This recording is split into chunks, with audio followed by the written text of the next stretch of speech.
আর এবার আমি একটা করে লাউ পাতা এভাবে নিয়ে নিচ্ছি, আর নিয়ে যে বেসনের ব্যাটারটা করে রেখেছিলাম এর মধ্যে আমি এইরকম ভাবে, আর দেখুন বন্ধুরা কত দুর্দান্ত হয়েছে সব। নমস্কার বন্ধুরা, রূপার রন্ধনশালায় আপনাদের সকলকে অনেক অনেক স্বাগত জানাই। তো চলে এসেছি প্রতিদিনের মতো আর একটা দুর্দান্ত রেসিপি নিয়ে। আর আজকে আমি বানাবো লাউ পাতার পুর ভরা পকোড়া। আর এই পকোড়াটার বন্ধুরা খুবই কিন্তু পুরোনো দিনের রান্না। আর এই রান্না তো আমি এটা আমার ঠাকুমার কাছ থেকে শিখেছি। তো বন্ধুরা এটা কিন্তু একদম সাবেকিয়ানা রান্না, দারুণ টেস্ট হয়। এইভাবে বাড়িতে বানিয়ে দেবেন, দেখবেন বাচ্চা থেকে বড় সবাই কিন্তু খুব মজা করে খাবে। তো আপনারা সঙ্গে থাকুন আর প্রথম থেকে শেষ পর্যন্ত পুরো রেসিপিটা দেখতে থাকুন। আশা করি আজকের রেসিপিটা আপনাদের ভালো লাগবে। আর আজকে আমি লাউ পাতা পকোড়ার জন্য এখানে লাউ পাতা কেটে নিয়ে এসেছি। তো প্রথমে আমি লাউ পাতাগুলো ভালো করে বেছে নেব। আর লাউ পাতায় তো বন্ধুরা মানে পোকা থাকে, খুবই ছোট ছোট সবুজ সবুজ পোকা। তো সেই পোকাগুলো কিন্তু এখন বেছে নেব ভালো করে। আর এইভাবে কিন্তু ঝাড়া মেরে মেরে নিলে পোকা কিন্তু একদমই চলে যাবে। এই পাতাটা আমি এখন জলে দিয়ে দিলাম।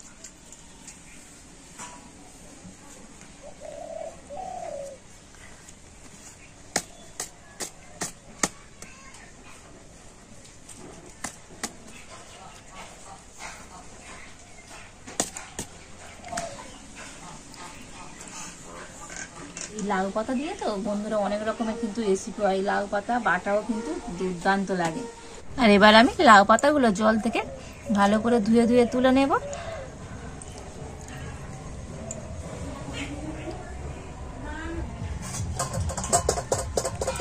এইভাবে একটু খেলিয়ে খেলিয়ে দেবো যাতে করে জলটা ঝরে যায়। আর এইভাবে আস্তে আস্তে কিন্তু জল ঝরিয়ে নিতে হবে। লক্ষ্য রাখতে হবে পাতাগুলো যেন ছিঁড়ে না যায়। তো সেই রকম সাবধানে একটু করতে হবে।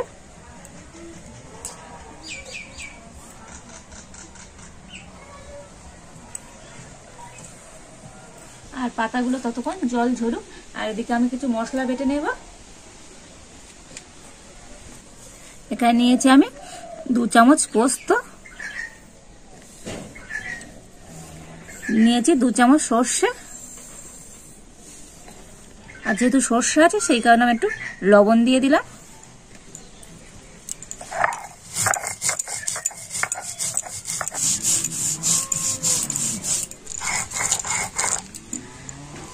তো সর্ষে আর পোস্তটা আমি বেটে নিয়েছি।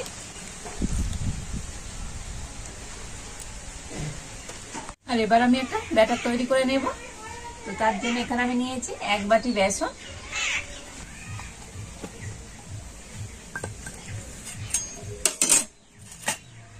আর ওই একই বাটির মাপ করে এখানে আমি নিয়েছি আতপ চালের গুঁড়ি। আতপ চালের গুঁড়িটা দিলে তো এই যে পকোড়াটা বানাবো দুর্দান্ত কিন্তু ক্রিস্পি হবে। দিয়ে দিচ্ছি 1/2 চামচ লবণ, 1/2 চামচ হলুদ, আর এখানে আমি নিয়েছি 1/2 চামচ কালো জিরে দিয়ে দিচ্ছি। তো কালো জিরে দিলে তো এর সুন্দর একটা কিন্তু ফ্লেভার হবে।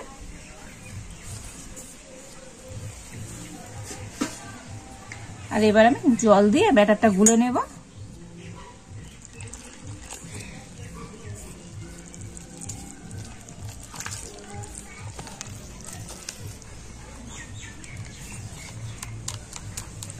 আর বেসনটা কিন্তু খুব ভালো করে এইভাবে ফেটিয়ে নিতে হবে। তো আমি 5 মিনিট ধরে কিন্তু ব্যাটারটা খুব ভালোভাবে ফেটিয়ে নিয়েছি। আর এটা যত ভালো ফেটানো হবে তো পকোড়াগুলো খুব সুন্দর কিন্তু ফুলবে। আর ব্যাটারের ঘনত্বটা দেখুন বন্ধুরা, খুব পাতলা হবে না, ঠিক এই রকম ঘনত্ব করে কিন্তু ব্যাটারটা তৈরি করে নিতে হবে।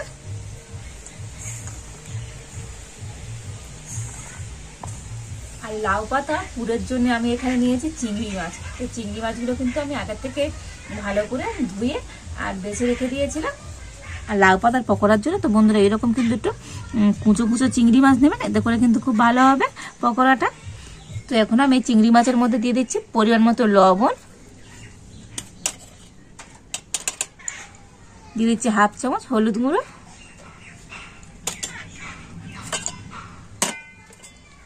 তো এখানে আমি 2টো মিডিয়াম সাইজের পেঁয়াজ একদম কুচো করে কেটে নিয়েছি দিয়ে দিচ্ছি।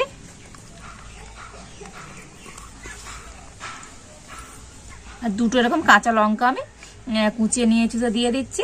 তো ঝালটা আপনারা আপনাদের পছন্দ মতনই দেবেন। আর এখানে আমি যে সর্ষে আর পোস্তটা বেটে রেখেছি সেটা দিয়ে দিচ্ছি।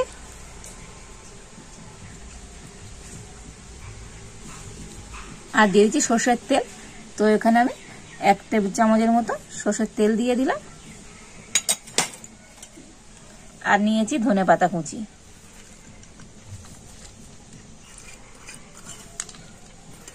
আর এবার আমি সবকিছু কিন্তু ভালো করে মিশিয়ে নেব।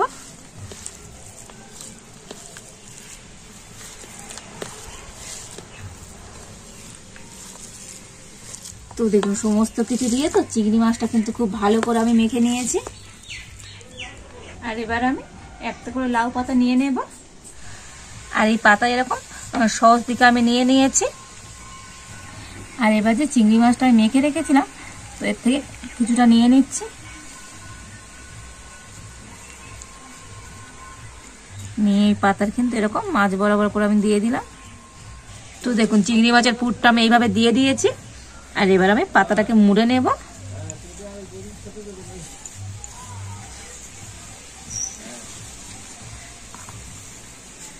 তো দেখুন আমি কিন্তু এইভাবে মুড়ে নিয়েছি। দেখুন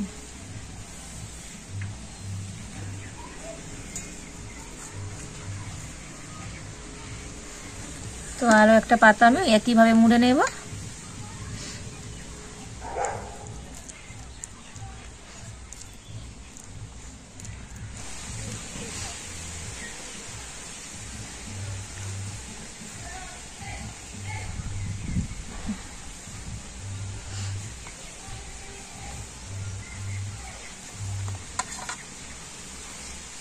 তো দেখুন আরো একটা আমি এইভাবে মুড়ে নিয়েছি।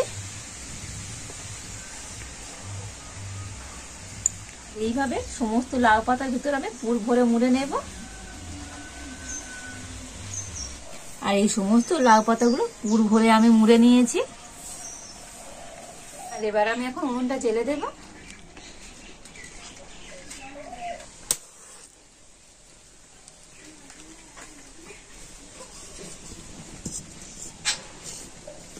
আর কড়াতে আমি এখন দিয়ে দেবো সাদা তেল।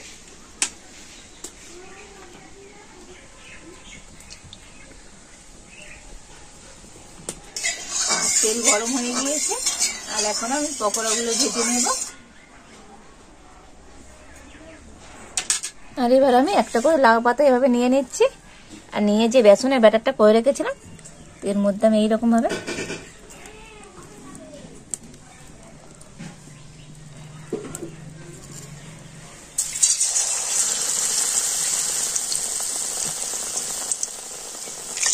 আর এবার আমি একবার উল্টে দিচ্ছি।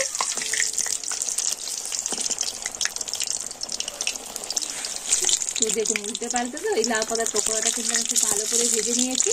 দেখুন একদম লাল লাল করে ভাজতে হবে। আর এখন আমি এটা তুলে নেব।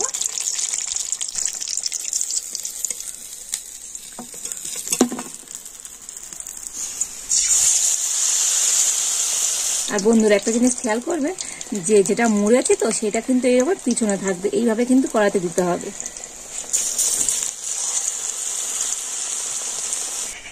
আর একদম হালকা জাল দিয়ে তো এই লাউ পাতা পকোড়াগুলো ভেজে নিতে হবে। আর এইভাবে আমি সমস্ত পকোড়াগুলো ভেজে নেব। তো দেখুন এই সমস্ত লাউ পাতা পকোড়াগুলো আমি ভেজে নিয়েছি। আর দেখুন বন্ধুরা কত দুর্দান্ত হয়েছে সব। বুঝলেন তো বন্ধুরা আজকের এই পুর ভরা লাউ পাতা পকোড়াগুলো কত সুন্দর হলো। আর ভিতর থেকেও বন্ধুরা কত সুন্দর সিদ্ধ হয়েছে, তো আপনাদের দেখাচ্ছি।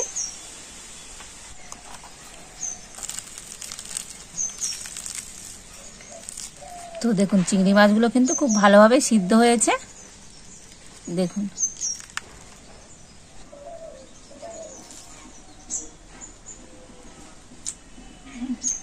দুর্দান্ত স্বাদ হয়েছে বন্ধুরা, অসাধারণ লাগছে।